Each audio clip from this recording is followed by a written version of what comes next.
course. Welcome back to One on One, New York's longest running sports call-in show. I'm Nick Guzman alongside Keenan Troy. We're pleased to be joined now by Andres Cantor, the legendary play-by-play commentator for Telemundo Deportes.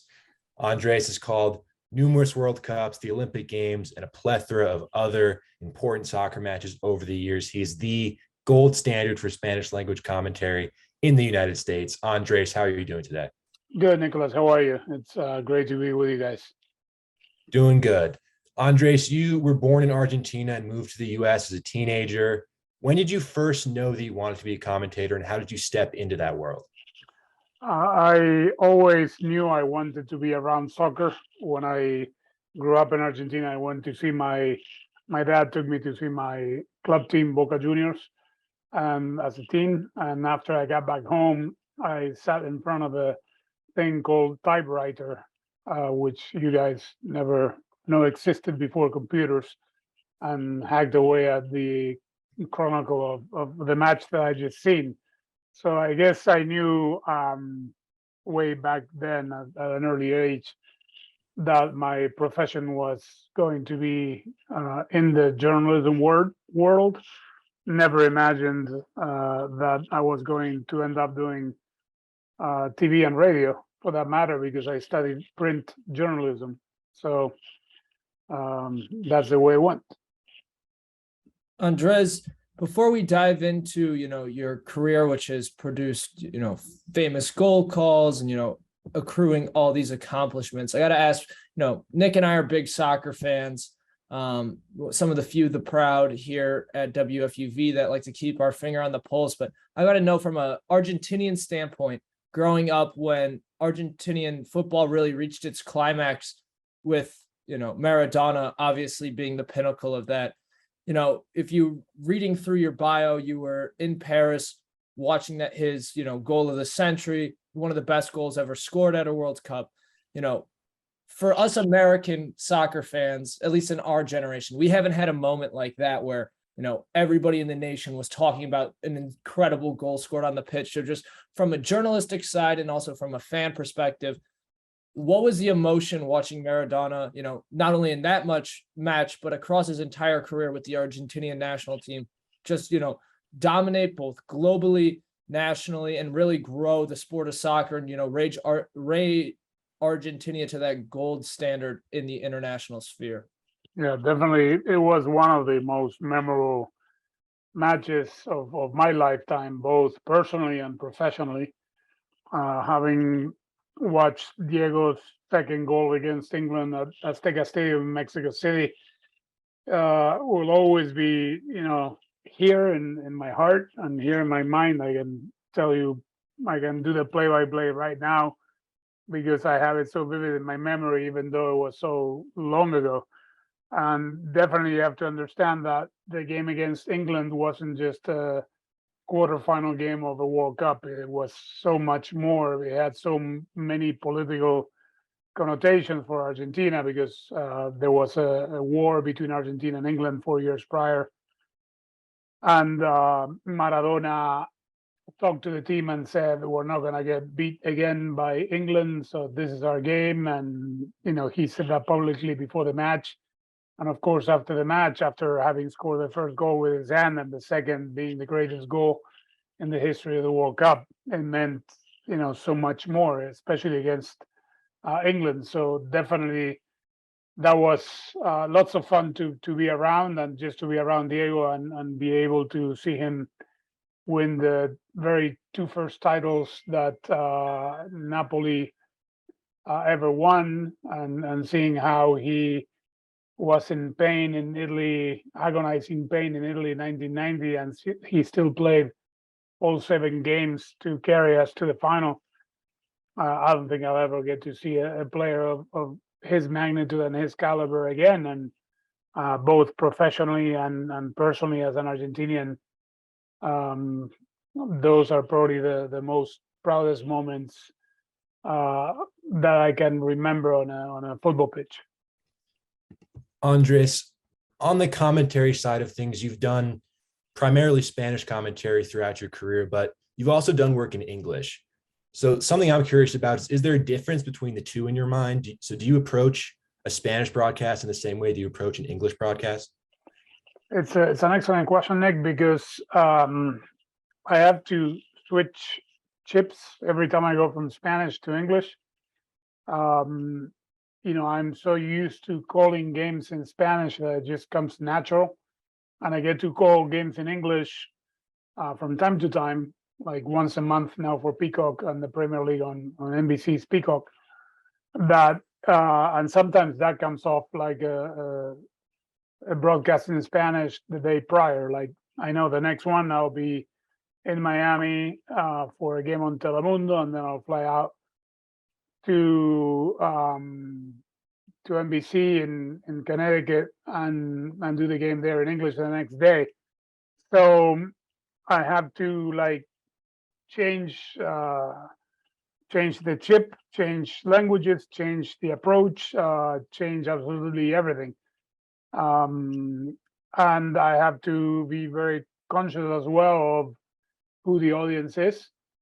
Not that my style will change, but obviously I believe I tend to be a little bit more descriptive, perhaps in English, of context wise, of things that not precisely that are happening in the game, because obviously everyone knows what they're watching. But if there is a reference to something that has happened before between a player, I have to be mindful that perhaps that audience did not know what Emi Martinez, the Argentinian goalkeeper for Aston Villa, did in Copa America. You know what I mean? So I have to be, put everything a little bit more into context if I happen to make a reference about, this is, he always, in Copa America, he saved 6 penalty kicks going to his right. Will he go to his right? It's like I have to be mindful of who the audience is and perhaps explain what happened in Copa America, what Copa America is, etc. So that is the subtle difference between the two languages. Andres, whether you're switching between English and Spanish, one thing remains true in both broadcasts, and that is your famous goal call. I think, a lot of us growing up playing soccer, when you score a goal, whether we knew your broadcast or not, a lot of kids still yell goal in the same passionate way that you do, despite not knowing where it comes from. And, I think true in American sports too, just like across the globe, sports calls get remembered, and that goal call from you is always so famous, no matter the context. So is that something that you workshopped, something that you tried to make unique to your approach of broadcasting, or was that just something that came natural watching the sport that you loved? That's something that came totally natural because that is the way I grew up listening to play-by-play soccer on the radio when I was a kid. That's the way it's always been in Argentina. That's always the way it's been, I would say, throughout Latin America. I happen to help popularize it here in the US, and I'm ever grateful that my style has been liked both by English and Spanish speaking audiences alike. So I always say I never invented anything. I just happened to popularize it, Keenan, in this country. And I'm so grateful that people still like it. Andre, something I'm curious about is you've been calling games across many decades now. What I want to know is how has the profession changed over the years? So what's different about announcing a game now compared to, say, 30 years ago? Well, in my case particularly, since I get to call, I would say 80% of the games. Let's say I do 200 games a year, because of the diversity of the leagues that we cover and the amount of games that we have. It would be impossible for me to be on site for every game. So definitely with that particularity in mind, for me, the advancement of technology in the broadcast of soccer matches has made a lot. I mean, day and night, game changer. I watch film from the 1994 World Cup or the 1990 World Cup that I did on television, and I say, how could I call games, in standard definition? How did I pick up players if you can barely see their number? It was like black and white to HD color television. And now it puts that much more pressure on your work because if I didn't see the players back then, the audience didn't see the players clearly back then, but now they're all there splashed in your living room on 4K. So you can't really miss one single name because you see very clearly in the back of their shirts, Guzman. So if I say, Troy Keenan and it's Nick Guzman, I'll get, called on social media, which again didn't exist way back then. And now it seems that you have like an instant communication with the fans that are watching you. That is definitely also a game changer. Sometimes, people complain that I don't answer them or I don't, make a reference to whatever they're writing me while I'm doing the game. People seem not to understand sometimes that it's hard enough to concentrate on the play-by-play of the 22 players. The minute I take my sight off either the pitch or the screen to see what they're saying on social media, I'll get punished for it. But definitely those are the things that evolved the most. Andres, if we're allowed to transition just for a quick minute here from the broadcast side of things to your love of the game, because I feel like Nick and I both talked about this before hopping on this Zoom, which is, no matter what match you're calling, your passion for soccer is clearly there. And as we gear up for the 2022 World Cup this fall on the back of a Copa America championship for your home country of Argentina, and what some are speculating might be Lionel Messi's World Cup, the future of guys like Di Maria and Dybala, all these names that have helped bear the load with Messi for these past couple of years. As we focus to Qatar this fall, just from a fan perspective or even a broadcast perspective, what challenges are occurring that you can see or predict in a World Cup that's been like no other, where it's not held in the middle of summer and it's happening right in the middle of the domestic season abroad for so many of these international talents? All the novelties I believe that this World Cup will be for the good. First and foremost, the number of games that the top stars will reach the World Cup with. If you see how many games Chelsea, Liverpool, Real Madrid played last season, it was in between 60 to 65 altogether. So just taking into consideration that if the World Cup would have been played in the summer, Vinicius would have played 65 matches. Benzema would have played 65 matches. You name it. Now, since the World Cup will be in November, they will only have played a third of their league championships and the first round of Champions League. So that would make it anywhere between 20 to 25 games for the elite players. And for the older players like Messi, Benzema, Ronaldo, that would be a blessing in disguise, not having to play the World Cup after such a grueling physically and mentally season in their club teams.